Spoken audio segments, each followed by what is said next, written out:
আপনাদেরকে একটু বলে দেই যে সাধারণত আজকে কি পিঠে বানাচ্ছি। তো ইচ্ছে আছে পাটিসাপটা, চিতই পিঠা, আর সেদ্ধ পুলি, আর হচ্ছে আর কি গো, সেদ্ধ পুলি ও মালপোয়া ইচ্ছে আছে। এখন জানি না কতটা কি সম্ভব হবে, তো চলো দেখতে থাকো। সেদ্ধ পুলির জন্য প্রথমে কড়াইয়ের মধ্যে নিয়ে নিচ্ছি পরিমাণ মতো জল। জল যখন ফুটে আসবে তখন তাতে দিয়ে দেব সামান্য পরিমাণ লবণ এবং চালের গুঁড়ি। চালের গুঁড়ি এখানে আন্দাজ মতোই ব্যবহার করা হয়েছে। এগুলি সব উপকরণকে মিশিয়ে একটি আটার যেরকম মণ্ড তৈরি হয় সেরকম মণ্ড তৈরি করে নিতে হবে। মণ্ডটি কিন্তু একদম তৈরি হয়ে গেছে। এবার একটি পাত্রের মধ্যে ঢেলে নিতে হবে। তবে পুলি বানানোর জন্য গরম গরমই কিন্তু মানে হাতে সইবে এরকম নিয়ে তারপরেই পুলিগুলি শেপে তৈরি করে নিতে হবে।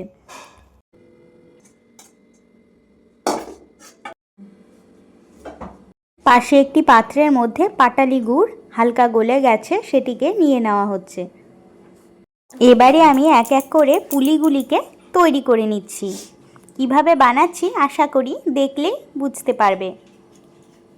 এরকম বাটির শেপে তৈরি করে নিয়ে ভেতরে গুড়ই বলো আর ক্ষীরই বলো নিজের ইচ্ছে মতো পুর ঢুকিয়ে তারপরে ডিজাইনটাও নিজের ইচ্ছে মতোই হবে। তাহলেই ব্যাস পুলি আমাদের একদম রেডি। এবার দুধে দিয়ে খাবে না সেদ্ধ করে খাবে সেটাও অ্যাবসলিউটলি তোমাদেরই ব্যাপার। ক্ষীরটাও একবার তোমাদেরকে কাছে থেকে দেখিয়ে দিচ্ছি। ছানা আর খোয়া ক্ষীর দিয়ে তৈরি।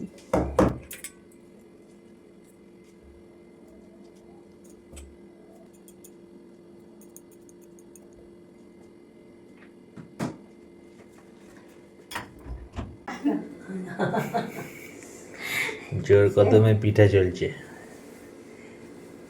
বিশাল ব্যাপার। শাশুড়ি আর বৌমাতে।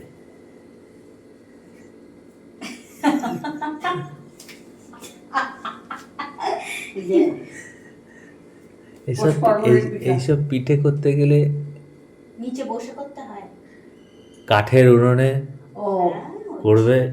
ও এখন পাবো কোথায় বলো, ব্যবস্থা করতে হয় তার জন্য, ওই ব্যবস্থা নেই।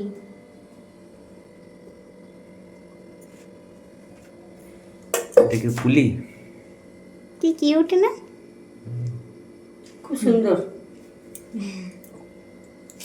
ওই পুলি ডিজাইনটা দেখি। এই বিভিন্ন গো। হ্যাঁ ওইটা এটা তো আটকাও নি মাম, আটকাইছি তো। এটা কি? এটা এমনি অন্য একটা বিভিন্ন রকমের ডিজাইনের হয় না, তো ওটা অত বড়, এটা আবার একটু অন্যরকম, কিন্তু এটা ফেটে গেছে। এটা স্পেশাল আছে তো, ও খাবে তো। একটু ফেটে গেছিল, একটু সমস্যা ছিল তাই। এই দেখো আমাদের পুলি একদম রেডি হয়ে গেছে। কি কিউট না, দেখে মনে হচ্ছে কি যেন পায়রা, সাদা পায়রার মতন, তাই না? কি সুন্দর। তবে এই ডিজাইনটা কিন্তু আমি কাঁটা চামচ দিয়ে করেছি। আমাদের পুলিটা একবার দেখিয়ে দিই। এবারে এগুলিকে স্টিমে বসাবো। নাও দাও।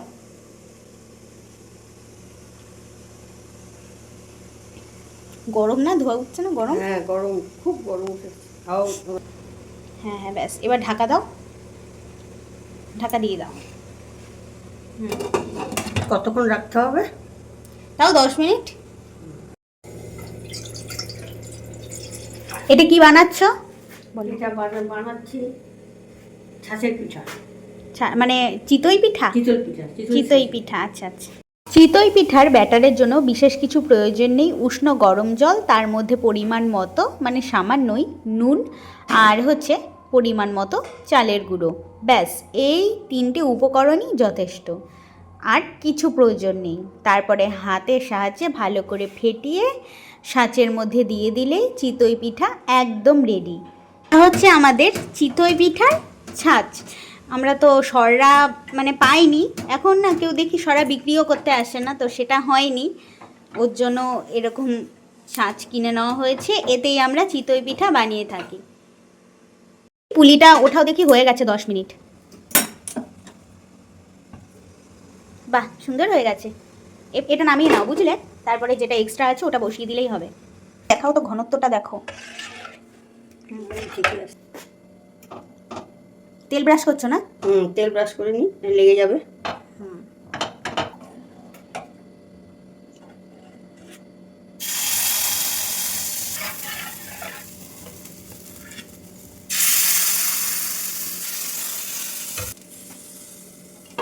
এটা তাও কতক্ষণ সময় নিবা ঢেকে? কতক্ষণ লাগবে? 10 মিনিট। পুলিগুলি কিন্তু ঠান্ডা হওয়ার পরেই এখানে তুলে রাখা হচ্ছে। গরম গরম কিন্তু তোলা যাবে না, তাহলে ভেঙে যেতে পারে।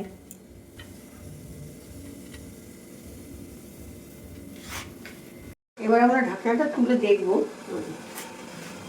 হয়েই গেছে। হয়ে গেছে। দেখো কত সুন্দর উঠে আসছে না?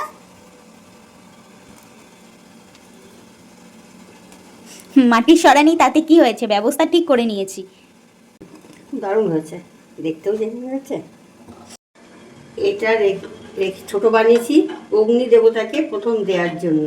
আচ্ছা, বাহ, খুব ভালো তো। অগ্নি দেবতাকে দেওয়ার জন্য। আমরা কিন্তু কিছু পুলির ভেতরে পাটালি গুড় দিয়েছি, আর কিছু পুলির ভেতরে খোয়া ক্ষীরা ছানার একটি মিশ্রণ তৈরি করে রেখেছি, সেটি দিয়েছি।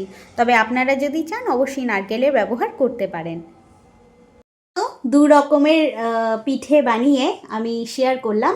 তো আরও 2টো পিঠে রয়েছে, তো ভিডিওটি বড় হয়ে যাচ্ছে, সে কারণে 2টো ভাগে ভাগ করে দিয়েছি। তাই পিঠে পার্বণের প্রথম পর্ব পাঠিয়ে দিচ্ছি, দ্বিতীয় পর্ব কিছুক্ষণ পরে আসবে, বা কালকেও আসতে পারে।